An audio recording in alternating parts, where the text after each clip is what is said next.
성경 말씀은 사도행전 13장 52절 말씀입니다. 다 같이 봉독하겠습니다.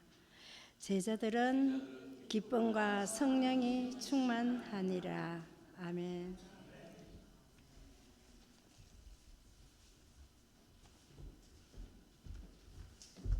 예, 제가 오늘 말씀 전하시고 성유한 목사님 잠깐 소개해드리겠습니다. 우리 교회에 한 3번을 다녀오셨는데 우리 성준경 목사님, 인천 만수계 원로 목사님이신데 바로 아드님 되세요. 미국에서 또 유학하시고 그리고 이제 한국에서 담임으로 목회를 하시는데 벌써 몇 년? 9년? 8년? 15년. 예, 죄송합니다. 8년, 9년이 어디서 나왔는지 모르겠네요. 저는 그렇게 생각했는데 그게 아니네. 벌써 15년이 됐네요. 예, 그래서 그 교회를 맡고 있고 제가 여기 오기 전에 제가 부목으로 있었던 교회입니다. 그래서 아버님 목사님은 여기 이제 다녀가셨지만 우리 아들 성 목사님은 이번에 이제 처음 이제 오시게 됐고요. 그래서 뭐 이따가 다시 소개해드리겠지만 가족들과 함께 방문을 했습니다. 그래서 오늘 말씀을 전해주실 텐데 오늘 말씀을 통해서 우리 같이 좀 영적으로 귀한 그런 은혜가 나눠지는 복된 시간이 되시길 바랍니다. 목사님 나오실 때 우리 할렐루야로 우리 함께 화답하도록 하겠습니다. 할렐루야. 네, 궁금하시죠? 네. 일단은 간단하게 그냥 목사님과 저의 소개를 간단하게 드리면서 시작을 해야 좀 뭔가 좀 리레이션십이 생기지 않을까 생각하는데 저도 이제 싱글로 다시는 공부하러 왔다가 유학을 하면서 그리고 난 다음에 여기에서 개척도 하고 또 목회도 하고 저도 이민교회를 한 10년 이상 목회를 했고요. 그러고 난 다음에 이제 미국에 이제 돌아가서 한국에 돌아가서 지금 이제 한 15년 만으로 한 15년 정도 들어가게 해서 목회하고 있습니다. 사실은 아이들도 다 여기서 나서 여기서 지금 큰 애는 대학을 졸업하고 작은 애가 이번에 또 고등학교를 졸업해서 그래서 사실 이제 겸사겸사 나오게 되었고요. 지금 하진이도 있는데 어릴 때만 보고 저도 지금 하도 한 20년 가까이 안 보고 처음 봐서 근데 어릴 때 모습이 그대로 있는 것 같아서 너무 감사하고 목사님 사모님 또 이렇게 또 그대로 이렇게 모습 보고 참 감사하다는 마음이 들었습니다. 간단하게 그 설교 시작 앞서서 잠깐 옆 사람 가장 한번 인사 한번 나눌까요? 반갑습니다. 네, 축복합니다. 네. 덴마크의 크리스텐 이라는 그 심리학자가 있는데 1995년부터 2008년도까지 약 한 18년에 거쳐서 사람들이 좀 연구를 해봤다고 합니다. 그런데 그가 연구한 연구의 논문의 제목은 이겁니다. 똑같은 나이지만 나이 들어 보이는 사람이 먼저 죽는다라는 이러한 연구 논문을 발표했다고 합니다. 근데 주로 연구의 대상이 이제 그래서 쌍둥이였다고 합니다. 쌍둥이 총 한 225쌍의 쌍둥이를 실험 대상으로 삼았고 그리고 그냥 쌍둥이의 사진을요 그냥 실험 대상자들에게 그냥 그대로 얼굴을 보여줬다고 합니다. 그 중에서 누가 더 늙어 보이느냐? 쌍둥이도 여러분들 다 똑같지 않더라고요. 쌍둥이들 중에서도 조금 더 늙어 보이는 사람이 누구냐라는 것을 체크해보고 실제로 그 쌍둥이들이 죽을 때 똑같은 날짜에 태어난 건 똑같지만 죄송하지만 하나님께서 부르시는 날짜는 다 다르잖아요. 그래서 조사해 보았더니 놀랍게도 더 늙어 보이는 사람이 훨씬 더 빨리 죽게 되었다라는 그런 연구 논문의 발표였습니다. 결국은 여러분들 별거 아닌 것 같지만 사람의 얼굴이 늙어 보이면 늙어 보일수록 빨리 가실 수 있습니다. 그래서 그런 의미에서 다시 인사하겠습니다. 옆 사람들 보면서 훨씬 더 젊어 보이십니다. 아름다워 보이십니다. 이렇게 여러분들 인사 나누시기 바랍니다. 물론 저도 이민교회를 했었는데 이민교회를 하시면서 사실 조금 이민 생활이 이렇게 터프하잖아요. 그러니까 아무래도 마음도 얼굴도 혹은 또 생각도 사실 조금 힘들 수도 있거든요. 하지만 오늘 이 자리에 모인 여러분들 가운데 정말 주님의 주시는 이 성령의 큰 기쁨과 은혜가 넘쳐서 여러분의 얼굴이, 여러분의 마음이, 심령이 더욱더 평안해지고 기쁨이 넘치는 그러한 모든 성도들이 되기를 간절히 소망합니다. 잠깐 기도하시겠습니다. 하나님, 저희들이 이 땅에 살아가면서 정말 하나님의 은혜가 무엇인지를 깨달아 알며 살기를 원합니다. 또한 주신 은혜가 진심으로 많습니다. 그 은혜 하나하나 저희들이 정말 감사하며 그리고 기쁨으로 성령으로 충만한 삶이 되게 인도하여 주옵소서. 하나님께 이 모든 예배 또한 이 모든 시간을 주께 올려드리오며 예수님의 이름으로 기도드리옵나이다. 아멘. 고대 인도에서 내려온 그런 어떠한 이야기인데요. 어떤 한 신선이 길을 가다가 바들바들 두려움에 떨고 있는 한 자그마한 쥐를 만나게 되었습니다. 물었습니다. 너 왜 이렇게 무서워서 떨고 있니? 라고 물었더니 이 쥐가 하는 얘기가 고양이가 너무 무섭다는 겁니다. 쥐 입장에서 보면 고양이는 두려움의 대상인 것이죠. 그래서 이 신선이 그래, 충분히 그럴 만하지. 그럼 내가 너를 고양이로 바꿔주마 하면서 쥐를 고양이로 바꿔주었습니다. 그런데 고양이로 변했는데 여전히 떨고 있는 겁니다. 그래서 물었습니다.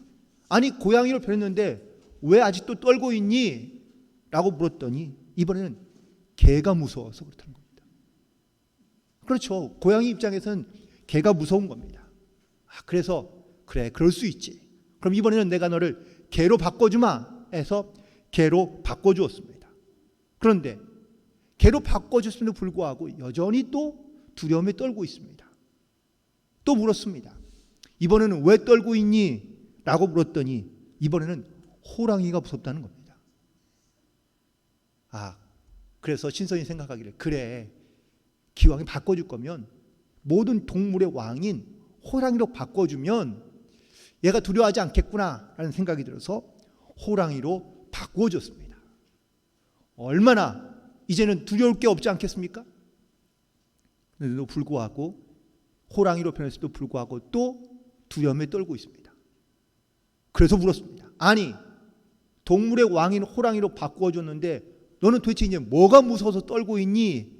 라고 물었더니 이 호랑이로 병한 쥐가 말하기를 사냥꾼이 무섭습니다.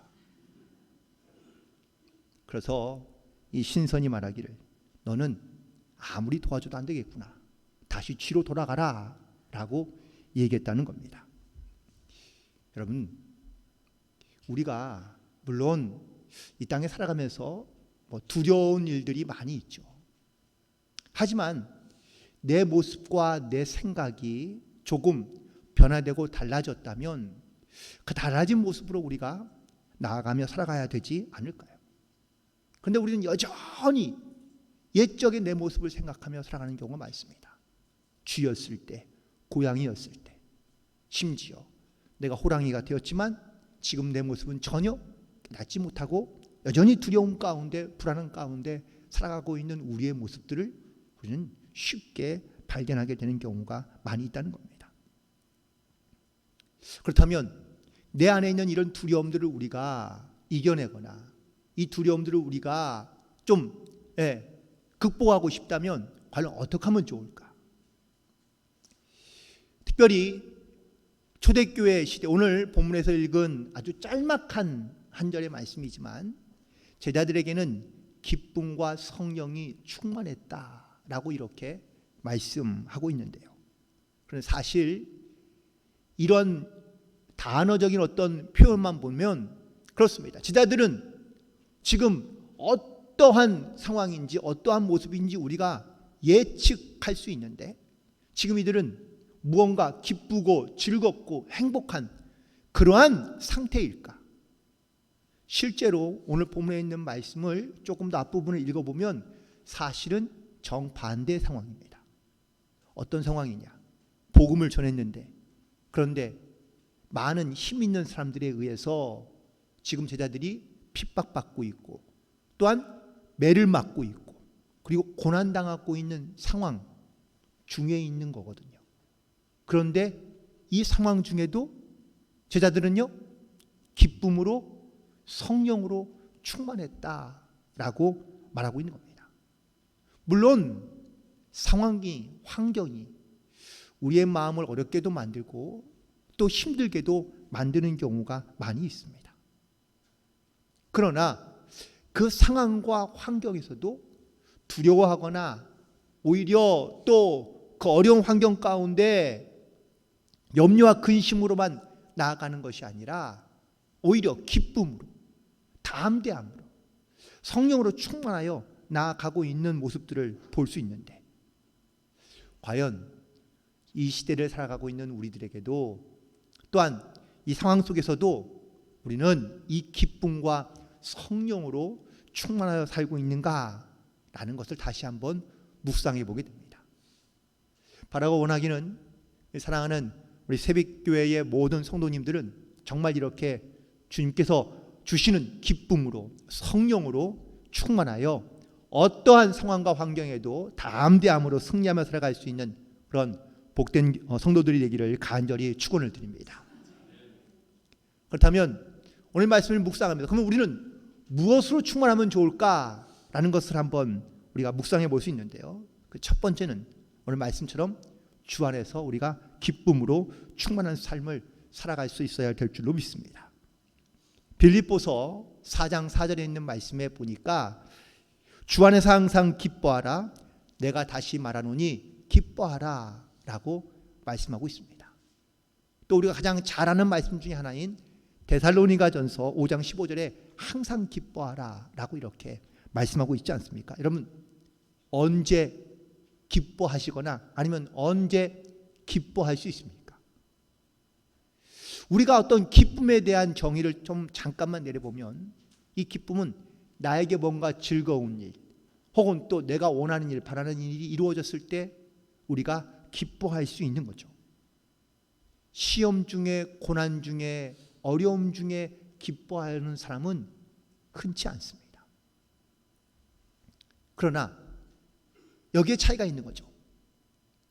어떠한 상황 중에도 기뻐할 수 있는 사람은 그 안에 있는 기쁨을 전혀 잃어버리지 않는 사람이야 라고 말할 수 있습니다. 그래서 우리 가운데 가장 필요한 것 중 하나는 내 안에 있는 이 기쁨을 잃어버리지 않는 것이 우리 가운데 가장 중요한 것 중에 하나라고 말할 수 있습니다.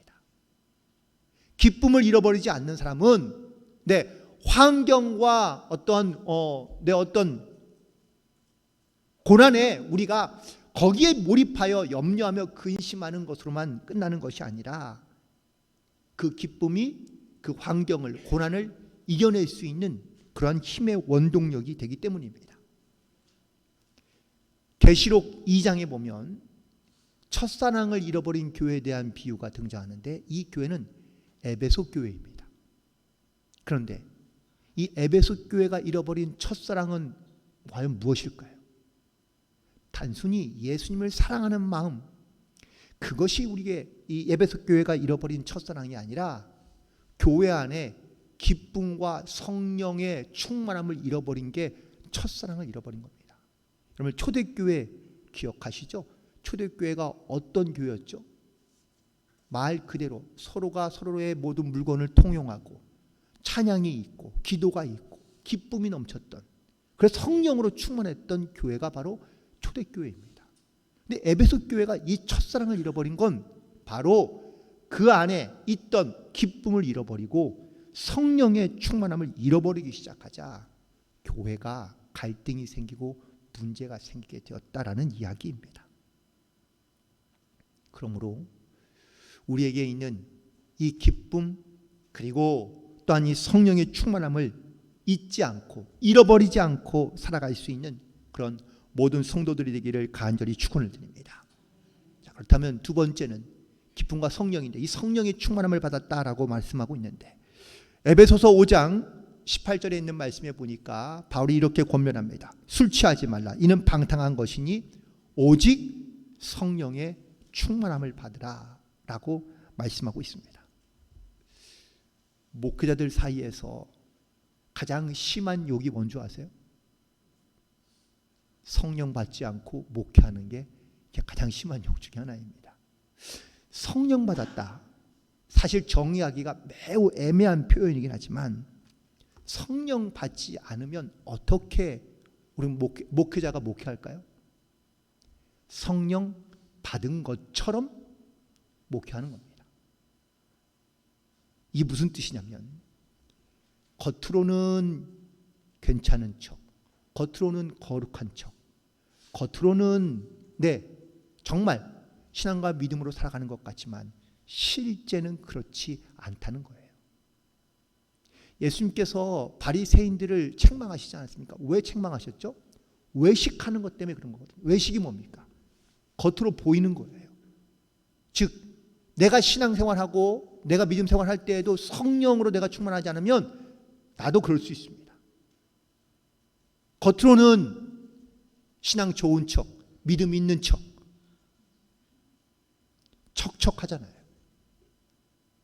그래서 이 성령으로 우리가 충만하지 않으면 그러면 자꾸 자기를 외식하는 자처럼 거짓으로 자기의 모습을 꾸미며 살아가려 하는 경향이 생긴다라는 사실입니다. 술 취하지 말라. 술 취하는 사람은요 날마다 술 취하고 싶어 합니다. 매일 술에 있고 싶어 합니다. 왜? 그래야지 기분이 좋으니까. 그래야지 다른 염려를 쉽게 잊어버리게 되니까. 우리의 영이 건강하기 위해서 혹은 우리의 영이 강건하기 위해서 하나님은 우리에게 말씀하시기를 성령으로 충만하라고 말씀하고 있는 겁니다. 바울이 하나님의 말씀을 전하고 설교했을 때에 사람들의 반응은 두 가지입니다. 극단적으로 보면은 받아들이거나 거부하거나 믿거나 믿지 않거나. 받아들이는 사람과 믿는 사람들은 사도 바울의 설교를 듣고 좋아합니다. 회개합니다. 그리고 성령으로 충만하기 위하여 기도합니다. 그러나 거부하는 사람과 믿지 않으려 하는 사람들은 바울을 향하여 돌을 던집니다. 그리고 그를 핍박합니다. 왜냐하면 이 바울을 그들의 경쟁자로 여기기 때문입니다. 여러분, 경쟁자를 영어로 이야기하면 라이벌입니다. 그런데 여러분, 이 라이벌의 어원을 알고 계십니까?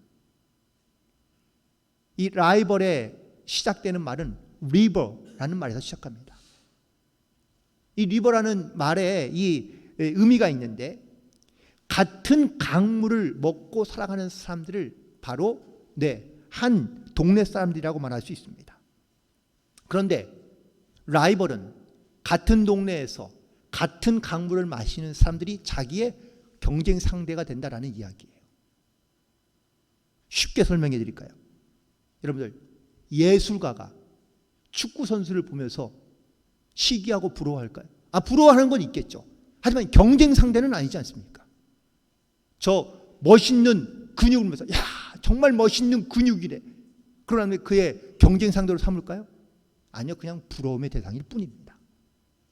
축구 선수가 예술하는 사람들을 보면 그래, 저 예술적인 어떤 이런 아름다운 어떤 창의적인 생각이 참 부럽다라고 말하지만 그들의 경쟁 상대로 삼지는 않죠. 축구 선수의 경쟁 상대는 누구입니까? 축구 선수예요. 정치인의 경쟁 상대는요? 정치인이에요. 학생의 경쟁 상대는 학생입니다. 심지어 가족 안에서도 형제가 자기의 경쟁 상대가 되는 경우도 있습니다. 나와 같은 물을 마시고 또한 같은 공간 안에서 똑같은 일을 하는 사람들이 대부분 다 라이벌이에요. 나와 전혀 다른 세계에 살아가는 사람들은 나와 라이벌이 되지 않습니다. 그냥 부러움의 대상일 뿐이죠. 우리가 신앙생활 안에서 특별히 교회 안에서도 죄송하지만 신앙생활 열심히 잘하는 분들을 나의 경쟁 상대로 혹시 생각하고 있는 경우도 있을 수 있습니다. 시기하고 질투하고 미워하고 그런데 그 원인을 가만히 보면 내 안에 성령으로 충만해 있지 않는 경우가 대부분이라는 겁니다. 그래서 성령으로 충만해야 한다고 우리 가운데 말씀하고 있습니다. 그렇다면 어떻게 충만해질 수 있을까요? 첫 번째는 기도로서 우리가 이 성령으로 충만하며 기쁨으로 충만해야 한다고 말씀하고 있습니다. 데살로니가전서 5장 17절에 보면 쉬지 말고 기도하라라는 말씀이 있죠. 쉬지 말고 기도하라는 이 말씀이 쉬운 것 같지만 사실은 쉽지는 않습니다. 예수님도 하늘로 올라가시면서 남아있는 모든 성도들에게 말씀하시기를 예루살렘을 떠나지 말고 내게서 들은 바 아버지께서 약속하신 것을 기다리라라고 사도행전 1장 4절에서 말씀하십니다. 저희 최근에 한 3월 달쯤 저희 교인이 겪었던 간증인데, 이런 저희 교회에서는 이런 일들이 조금 종종 많이 일어나는 편이긴 한데요. 어느 한 분이 수술을 하게 되어서 그래서 저에게 오셔서 기도받고 이제 수술 날짜를 잡고 수술을 하게 되었습니다. 뭐 재수술하는 겁니다. 그러니까 심장에 조금 약해서 이 심장 약한 것을 가지고 재수술하려고 이제 CT를 찍고 그리고 다시 검사를 했는데 수술이 바로 다음 날인데 저한테 그날 바로 다음 날 바로 전이죠. 전날 저녁에 저한테 다시 전화가 오신 거예요. 또 와서 기도받아야 되겠다는 겁니다. 왜요? 그랬더니 더 심각한 다른 문제가 생겼다는 거예요. 뭐냐고 물어봤더니 사진을 하나 저한테 가져오죠. 사진 잠깐 보여주시겠습니까? 네. 이게 보면 대동맥이에요. 위에서 심장이 보이시죠? 네. 그런 다음에 이제 내려가서 이 다리 양쪽으로 벌어지는 이 대동맥에 흐르는 큰 줄기가 있는데 보시면 제가 빨갛게 표시되어 있는 이 부분이 피가 대동맥이 막혀서 피가 흐르지 않는 거예요. 의사가 이 그림을 보고 CT를 보고 환자를 불러가지고 이거 알고 있었냐? 몰랐다는 거예요. 그러면 이렇게 피가 흐르지 않으면 그러면 어떤 증상이 있을까요? 다리가 저리거나 아니면 다리가 아프거나 심지어는 이 다리를 쓸 수 없게 되어서 다리를 잘라낼 수밖에 없는 상황이 될 수도 있다는 거예요. 그런데 놀랍게도 옆에 보시면 대동맥이 막혀 있지만 옆에 이렇게 조그맣게 힘줄이 보이시죠? 네, 그 동맥들이 옆에 새롭게 생겨서 이걸로 그냥 살아가고 있는 거예요. 그러면서 의사가 묻는 겁니다. 몸이 이상한 거 느끼지 못했냐? 이상이 전혀 없다는 거예요. 의사가 하는 말이 자기는 의학적으로 상식적으로는 이해가 안 된다는 겁니다. 이상하네 하며 고개를 갸우뚱하고 끝났습니다. 그런데 제가 이 말씀을 드리는 이유는 사실 아가씨는 아니죠. 네, 아기를 지금 난 한 30대 후반 정도의 저희 교인인 집사인데 그런데 기도 없이는 살아갈 수 없는 성도이거든요. 사실 심장도 스텐트를 박아서 사실은 살고 있긴 한데 그 병을 고친 것도 기도로 고친 거고 또 기도로서 사실은 살아가고 있는 성도인데 오랫동안 기도하는 걸 잃어버린 거예요. 결혼하고 난 다음에. 그러면서 이번 이 일을 통해서 하나님께서 얼마나 그녀 가운데 역사하고 계시는지를 깨닫게 되었고 기도 없이는 살아갈 수 없다는 것을 다시 한번 경험하게 되었다라는 것을 증거하고 있습니다. 여러분 우리가 기도 없이 살아갈 수 있죠. 네, 뭐 기도 없이 살아가도 뭐 큰 문제 없을 수도 있습니다. 그러나 우리가 기도 없이 살아간다는 것이 성도로서는 이게 얼마나 위험한 일이며 혹은 또 이 기도가 우리 가운데 내 삶 가운데 얼마나 필요한 것인지 사실은 우리가 그 기도의 확실한 증거를 알지 못하면 우리가 하나님의 말씀 가운데 또한 기쁨으로 성령으로 충만하여 살아갈 수가 없기 때문입니다. 그러므로 사랑하는 성도 여러분 가운데 정말 내가 기도 없이는 살아갈 수 없다는 이 믿음의 고백을 가지고 항상 쉬지 말고 기도하며 또한 기쁨과 성령으로 충만한 삶을 살아갈 수 있는 모든 성도들이 되시기를 간절히 축원을 드립니다. 두 번째는 믿음 없이는 우리가 살아갈 수 없기 때문에 우리가 이 믿음을 가지고 충만해야 됩니다. 히브리서 11장 1절부터 3절에 있는 말씀, 1절만 우리가 잘 아는 말씀이죠. 믿음은 바라는 것들의 실상이요 보이지 못하는 것들의 증거다 라고 말씀하고 있는데, 태교가 얼마나 중요한지 아시죠? 그런데 여러분들 태교할 때 보면은 뱃속에 있는 아이는 실제로 보이진 않습니다. 직접 우리 눈에 보이진 않으니까요.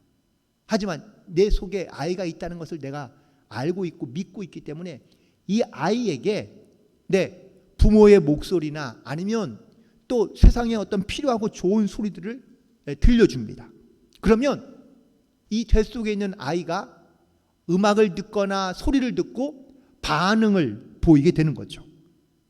특별히 이 태교가 아이에게 매우 중요한데, 정서적인 안정과 그리고 건강한 아이로 자라게 하는 그러한 가장 또한 중요한 교육법이라고 이야기합니다.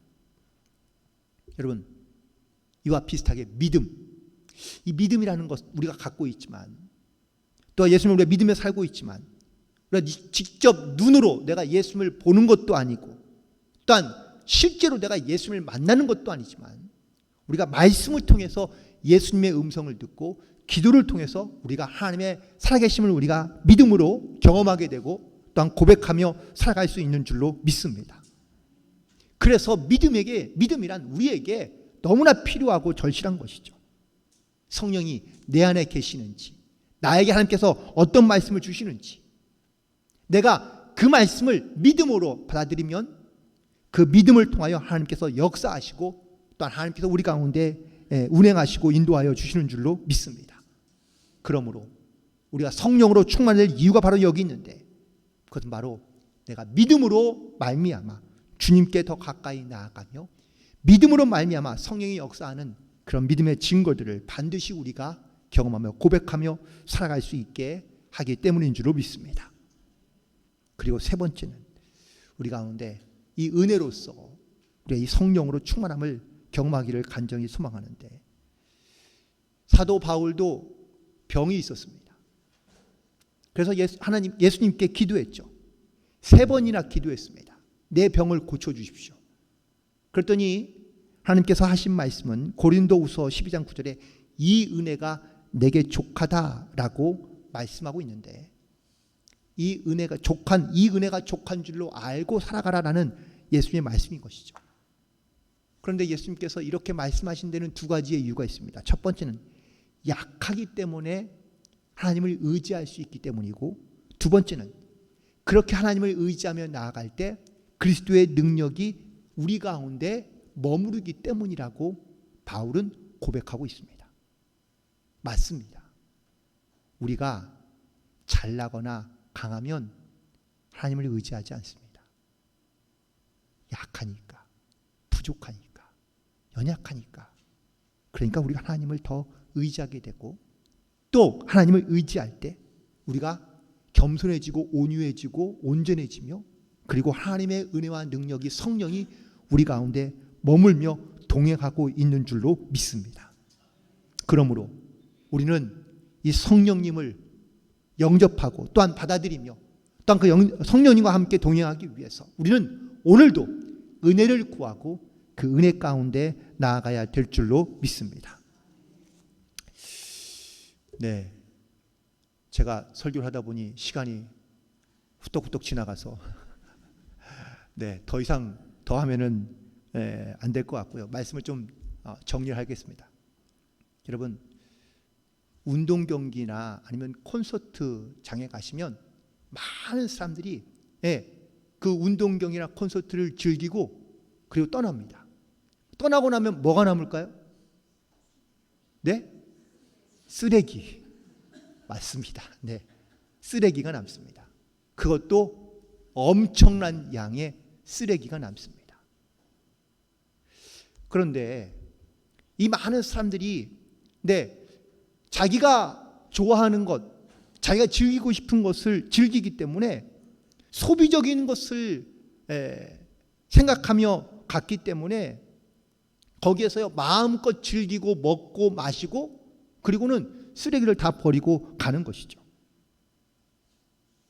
여러분들 가만히 한번 이 상황을 보면서 제가 다른 하나를 한번 묵상해 보게 되었습니다. 우리의 인생에 내가 많은 것들을 가지고 많은 것들을 소비하며 살고 나면 과연 내 인생에 남는 건 과연 뭘까? 물론 어떤 사람들은 좋은 것, 아름다운 것을 잘 남기며 살아가는 사람도 있지만 자기의 인생을 가진 것을 가지고 소비하며 소비적인 인생을 살고 나면 내 인생 가운데 남는 건 사실은 쓰레기밖에 없습니다. 그리고 시간이 지나고 나면 악취밖에 남지 않습니다. 하지만 자기의 인생에 나무 한 그루를 심든 아니면 또한 좋은 일을 많이 하게 되면 그 인생에 아름다운 결실과 열매들을 맺는 것을 우리는 많이 보게 됩니다. 아름다운 향기, 또한 선한 영향력, 그것은 과연 어떤 사람에게 또한 어떻게 살아가는 삶 가운데 남겨지는 것일까? 오늘도 우리는 주님 앞에 나와 예배합니다. 이 예배 시간에 우리가 물론 한 주간 살아왔던 내 삶의 어떤 여러 가지 많은 문제들을 주님께 내어놓으며 위로받고 평안한 마음을 가지고 돌아가기를 원하지만 한 주간 살아가면서 우리 가운데 더 중요한 것은 내 안에 주님이 주시는 이 기쁨, 성령의 충만함으로 내가 충만해 있지 않으면 혹 내가 내 인생의 소비적인 일에만 쓰는 것에만 살다 보면 죄송하지만 내 인생에 어떤 좋은 아름다운 결실과 열매를 맺기보다는 쓰레기만 남게 되는 것이 아닌가라는 것을 다시 한번 돌아보게 됩니다. 오늘 하루 또한 이번 한 주간 무엇보다 제자들이 이렇게 갖고 있던 그 기쁨, 그 성령으로 충만해지는 한 주간이 되기를 간절히 소망하며 여러분께 주신 이 기쁨과 성령의 충만함으로 말미암아 여러분의 삶 가운데 아름다운 믿음의 열매들과 결실을 맺을 수 있는 그런 한 주간이 되기를 주님의 이름으로 간절히 축원을 드립니다. 기도하시겠습니다. 하나님 너무나 감사합니다. 주여 우리 가운데 주신 이 기쁨, 이 성령의 충만함 우리가 잊지 않고 그리고 그 감동과 감격과 은혜에 감사하는 삶을 살도록 인도하여 주옵소서. 우리의 삶의 인생의 흔적 가운데 귀하고 아름다운 결실과 열매를 맺고 그 기쁨과 감동으로 하나님께 영광을 돌리며 살아갈 수 있는 모든 성도들 되게 역사하여 주옵소서. 예수님의 이름으로 기도드리옵나이다. 아멘.